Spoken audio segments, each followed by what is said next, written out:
Posyandu Sehat, sahabat masyarakat. Melakukan pelayanan posyandu aktif yang didukung oleh Dinas Kesehatan.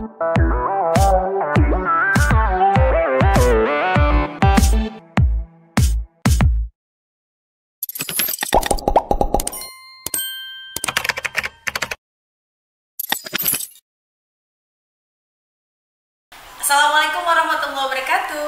Waalaikumsalam warahmatullahi wabarakatuh. Hai Sobat Sehat Podcast Ngopi Second. Ngobrol seputar kesehatan.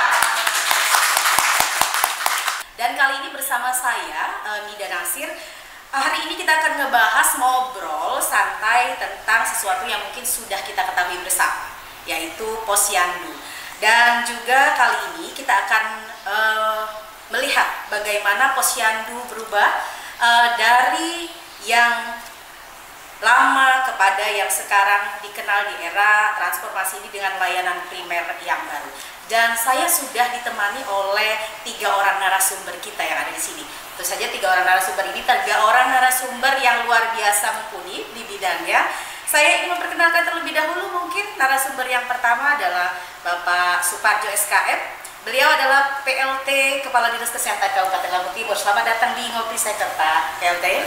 Kemudian yang kedua adalah saya ingin memperkenalkan selamat datang Pak Agus Sugianto SKM. Beliau adalah KUPT DPKM Tanjung Harapan, Pak ya. Biasa disapa Pak Agus ya Pak? Siap. Oke, baik.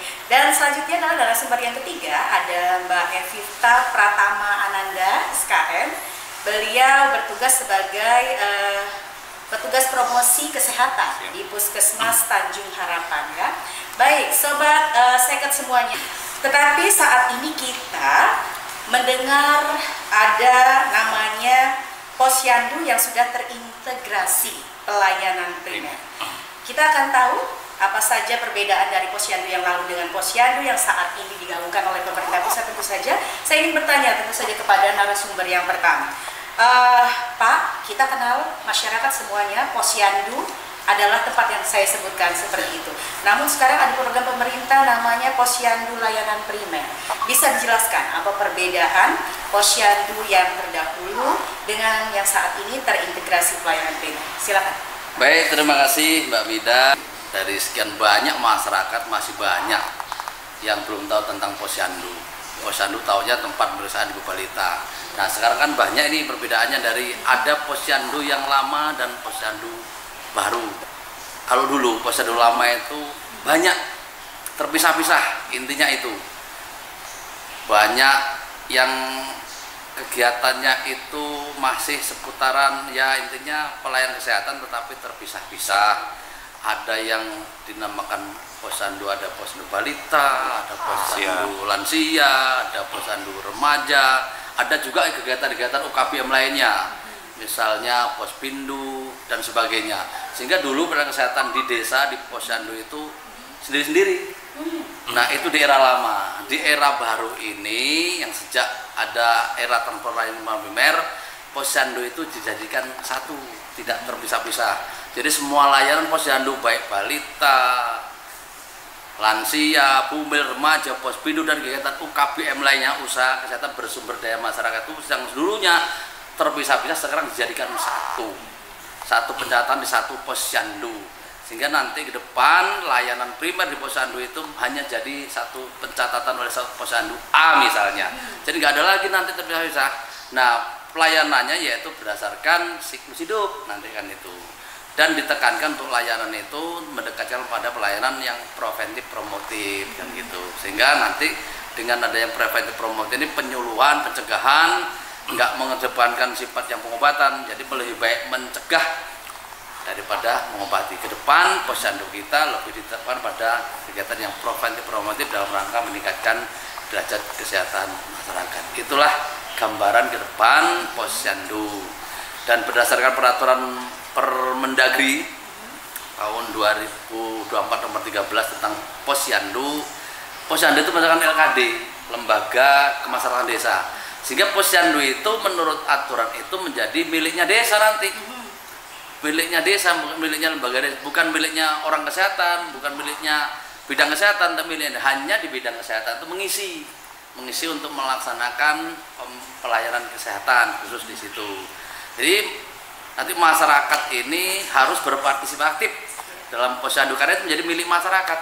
Ya, pemerintah desa jadi milik masyarakat, milik pemerintah desa, sehingga di situ nanti semua kegiatan-kegiatan dari mulai perencanaan pelaksanaan dan penguasaan pembangunan di tingkat desa yang di bidang kesehatan khususnya di posyandu menjadi miliknya desa. Posyandu bisa dipadukan dengan seluruh kegiatan-kegiatan yang sifatnya bukan kesehatan, tapi seluruh apa yang dibutuhkan oleh masyarakat di situ, pendidikan kah, pekerjaan umum, perumahan dan sebagainya. Sehingga tidak hanya nanti posyandu yang di LKD tadi nggak hanya melayani kesehatan, semua bisa dilayani tergantung nanti kondisi ke depan dan harus diwujudkan. Gimana caranya posyandu itu seluruh bidang masuk di situ sehingga kebutuhan masyarakat di desa nanti itu bisa terlayani di posyandu di tingkat yang paling kecil di dusun. Baik, jadi sudah kita dengarkan ya, sobat Seket semua, bahwa nantinya ini memang akan dijadikan satu, jadi lembaga pemasyarakatan desa ya Pak Pandu ya, seperti itu ya. Dan setelah itu apa saja upaya yang telah dilakukan pemerintah daerah khususnya dari Dinas Kesehatan sendiri dalam mempersiapkan posyandu ILP ini Pak? Oke Mbak Yuda, saya lanjutkan. Untuk apa yang sudah dilakukan atau diupayakan oleh pemerintah Kabupaten Lampung Timur, khususnya bidang kesehatan oleh Dinas Kesehatan sudah ada dalam rangka menuju posyandu layanan primer atau posyandu ILP yang sekarang. Jadi memastikan nanti bahwa perintah Kabupaten akan mendukung posyandu di semua desa itu jadi aktif. Semua posyandu semua jadi aktif dan dalam melayani semua kebutuhan penduduk khususnya bidang kesehatan di tingkat dusun. Kemudian melayani cakupan itu dari mulai siklus hidup. Sekarang paradigmanya siklus hidup. Paradigma sehat dulu sekarang dikemas menjadi paradigma siklus hidup. Yaitu dimulai dari siklus hidup dari mulai ibu hamil. Ibu hamil melahirkan bayi, balita, remaja, produktif, lansia sampai habis. Itu siklus hidup dari mulai bayi baru lahir sampai lansia. Itu nanti 100% akan dilayani di posyandu. Karena semua nggak hanya kalau dulu balita paling datang bayi, ibu hamil. Sekarang semua dari mulai bayi lahir sampai lansia bisa dilayani di posyandu. Nah, itulah yang dikatakan aktif 8 kali setahun. Dan nanti semua posyandu, semua kadernya nggak hanya dibiarkan itu saja, harus ditingkatkan kompetensinya. Karena tanpa kompetensi ya nggak bisa. Karena itu melayani kehormatan bidang kesehatan walaupun kesehatan dasar lah tingkatnya. Itu nanti semua posyandu ada kadernya dan kadernya akan ditingkatkan kompetensinya sehingga kapasitasnya bisa meningkat. Ada 25 kompetensi dasar yang wajib diberikan oleh kader kepada kader sehingga nanti kader itu bisa melayani semua apa yang menjadi kebutuhan masyarakat di dalam pelayanan di posyandu. Dan itu sudah banyak yang sudah dilakukan di kesehatan dari pelatihan-pelatihannya baik melalui daring maupun luring. Itu pengetahuan kader itu kan bisa selama ini yang sudah dilakukan itu lewat luring, itu peningkatan kapasitas kader, refreshing kader, memberikan buku bacaan, jam dan sebagainya. Banyak yang sudah dilakukan dalam rangka meningkatkan kompetensi kader tersebut. Ya insya Allah mudah-mudahan ke depan kalau sudah 25 kompetensi kader itu bisa terwujud, posyandunya aktif, insya Allah status kesehatan masyarakat di desa dusun itu akan pelan-pelan mungkin akan meningkat. Kalau dusun sehat, desa sehat, pasti kecamatan sehat, kabupaten sehat, akhirnya nasional Indonesia bisa sehat. Itu ke depan tujuannya. Oke, makasih Mbak Mida. Itulah gambarannya. Iya, baik. Sangat jelas ya Sobat Seket ya tadi apa yang diutarakan oleh BLT Kepala Dinas Kesehatan Kabupaten Lampung Timur. Dan nanti kita akan kembali lagi kepada podcast Ngopi Seket. Ngopi seputar kesehatan.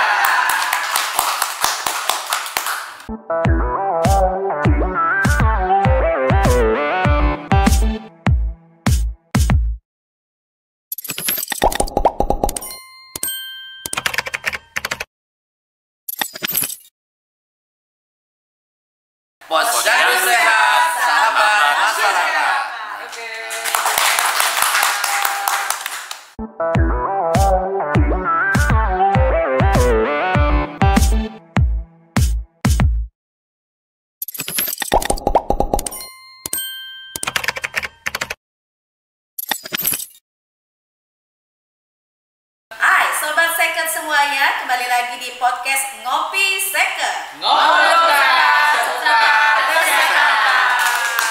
kedua tentu saja, Sobat Seket semuanya, kita akan beralih kepada Puskesmas Tanjung Harapan.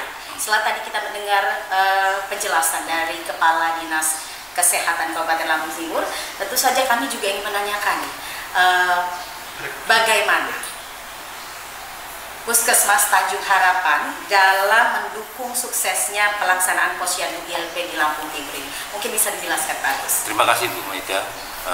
Puskesmas Tanjung Harapan merupakan perpanjangan dari Dinas Kesehatan untuk memberikan pelayanan kesehatan bagi masyarakat yang ada wilayah Kecamatan Marga 3, khususnya Puskesmas Tanjung Harapan. Kami sudah melaksanakan apa yang menjadi tentang ILP, kami sudah melaksanakan di Posyandu, termasuk juga pelayanan di Puskesmas juga. Karena itu apa yang dikatakan Pak Fio tadi memang benar untuk mendekatkan pelayanan masyarakat sehingga menjadi suatu tempat kegiatan hingga nantinya masyarakat bisa berkumpul dalam pelayanan tersebut.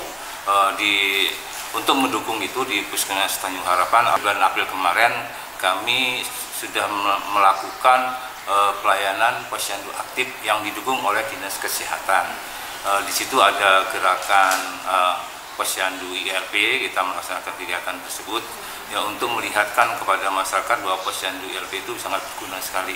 Sampai juga kami didukung oleh 5 puskesmas yang di lingkungan kami, termasuk Puskesmas Sekampung, Sukadana, Puskesmas Donomulya, Puskesmas Sukaraja 3, dan Puskesmas Trimulya. Mereka mendukung sekali dan kegiatan yang dilaksanakan di Puskesmas Tanjung Harapan yang disponsori oleh Dinas Kesehatan. Dalam kegiatan itu ada kegiatan senam bersama, ada kegiatan penyuluhan, ada kegiatan posyandu ILP yang menyentuhkan masyarakat tentang posyandu ILP. Cek kesehatan gratis juga kami laksanakan di situ juga. Dan penyematan PIN bagi kader posyandu yang Purwa dan Media dan Utama dari Dinas Kesehatan yang disematkan oleh Bapak Camat selaku Kecamatan Wilayah Kesehatan di Marga 3. Baik, terima kasih Pak Agus atas penjelasannya tadi yang luar biasa gamblang sekali ya, dan ternyata memang aktif sekali ya Pak Agus ya. Pak Pardio salah satu contoh dari PKM yang sudah melaksanakan ILP ini ya, tentu saja Posyandu ILP ini. Baik, Sobat Sehat Ngopi Seket semuanya, kita kasih tepuk tangan yang meriah terlebih dahulu untuk support PKM Tanjung Harapan. Terima kasih. Dan nanti kita akan kembali lagi kepada podcast Ngopi Seket. Ngopi seputar kesehatan.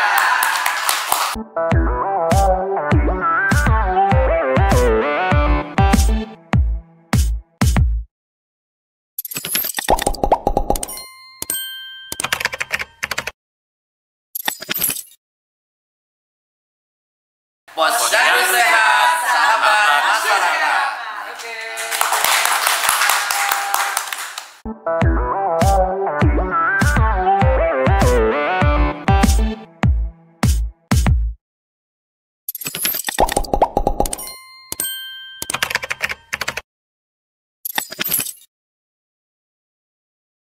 Hai Sobat Seket semuanya, kembali lagi di podcast Ngopi Seket.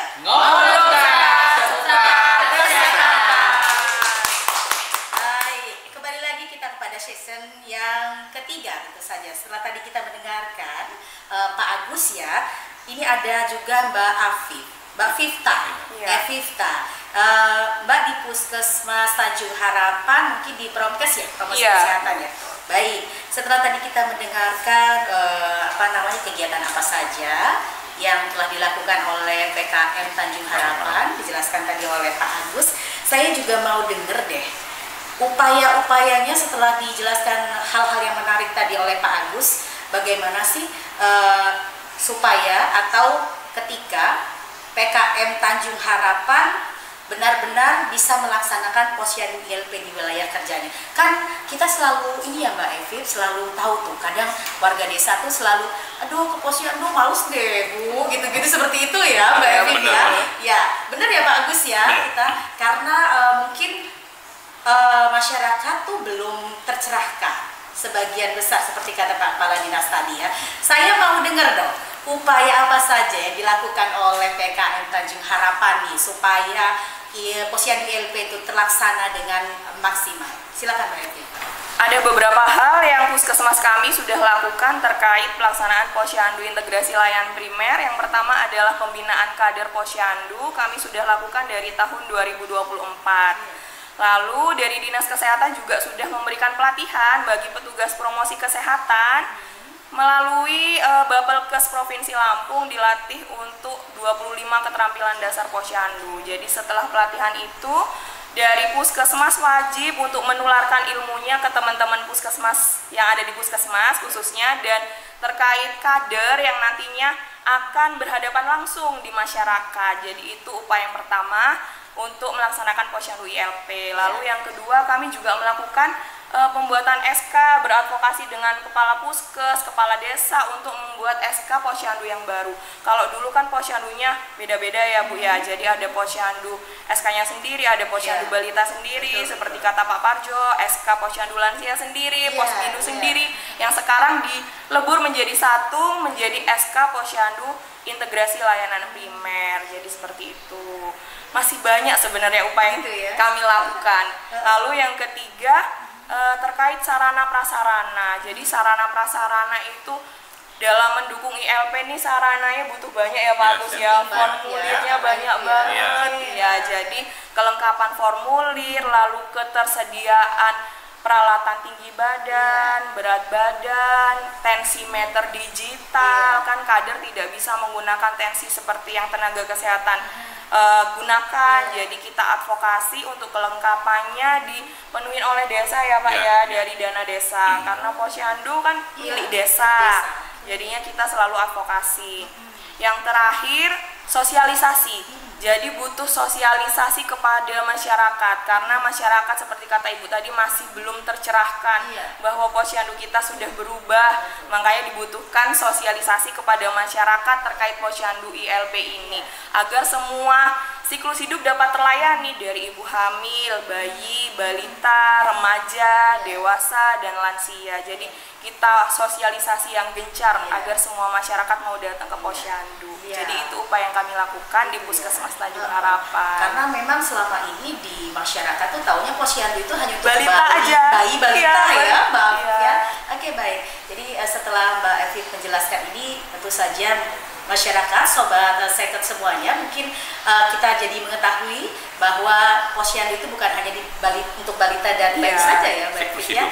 Ya, baik sobat seket semuanya, setelah kita tadi mendengarkan Mbak Evi menjelaskan upaya-upaya ya, dan tentu saja Mbak Evi, kita tahu nih kendalanya banyak sekali ya untuk mencerahkan masyarakat, bahwa kita memberitahukan Posyandu itu begini, itu tentu saja ada kendala-kendala yang dihadapi ya oleh Puskesmas Tanjung Harapan ya.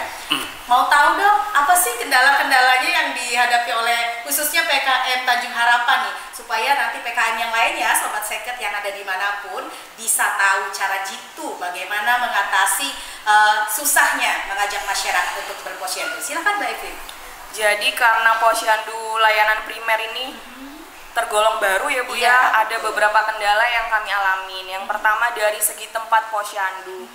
Tempat Posyandu karena yang dilayani banyak, semua siklus hidup, kalau tempatnya sempit jadi kurang maksimal dalam melayaninya. Jadi itu dari segi tempat. Tapi dari puskesmas kami biasanya mengatur strateginya, ada waktunya ya Pak Agus ya. Pagi buat bayi balita ibu hamil, misalnya nanti siang setelah pulang sekolah bisa remaja, dewasa, dan lansia. Jadi terkait tempat itu adalah strateginya yang pertama. Lalu selain tempat, yang kedua adalah kendala dari sarana prasarana itu tadi. Karena banyak yang beberapa desa yang belum lengkap peralatannya, kita terus advokasi melalui kegiatan musyawarah masyarakat desa dan rembuk stunting. Jadi agar desa membantu mengenai peralatan yang belum lengkap tadi.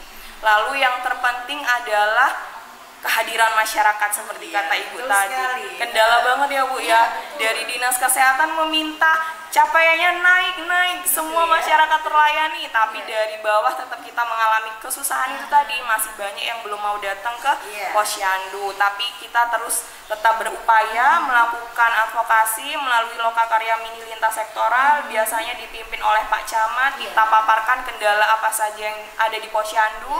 Selanjutnya kita juga meminta Pak Kepala Desa dan Ibu TPPKK Desa menjadi role model dalam kegiatan Posyandu. Kalau misalnya Ibu Kepala TPPKK Desa dan Pak Kepala Desa yang mau datang ke Posyandu kan menjadi role model. Oh, Kepala Desanya mau ikut Posyandu loh.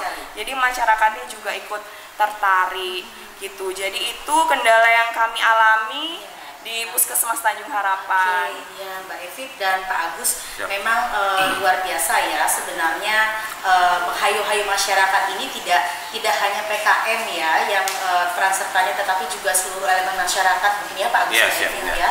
Dan PKM Puskesmas se-Kabupaten Lampung Timur mungkin dituntut untuk bagaimana nih intinya nilainya bagaimana seperti itu ya. Tetapi juga Puskesmas mempunyai kendala sendiri ya, masalah tersendiri ya di bawahnya ya. Baik, semoga nanti pemangku kekuasaan kita tahu nih kendalanya apa dan insya Allah dapat membantu terutama sarana prasarananya Mbak Evit ya, Pak Agus ya. Baik, terima kasih Pak Agus, Mbak Evit sudah tercerahkan masyarakat terutama sobat seket dimanapun berada, khususnya di Kabupaten Lampung Timur dan dimanapun berada, tentang Posyandu yang dahulu dan Posyandu sekarang IMP ya. Baik, terima kasih Pak Agus dan Mbak Evit dan sobat seket dimanapun berada, kita kasih aplausnya meriah dulu yuk untuk para narasumber kita kali ini. Menarik sekali bahasan kita kali ini tentang Posyandu dan tentu saja harus berakhir juga podcast kita kali ini ya. Dan nantinya kita akan kembali lagi, insya Allah kita akan kembali lagi dengan bahasan tema-tema yang hangat, yang sedang hangat di masyarakat. Tidak hanya Posyandu, mungkin masalah-masalah yang lain juga ada. Dan jangan lupa sobat seket dimanapun berada, ayo menghayu-hayu, ajak tetangganya, saudaranya ya Pak Agus, Mbak Evit ya, untuk sama-sama ke Posyandu. Karena Posyandu adalah sahabat masyarakat.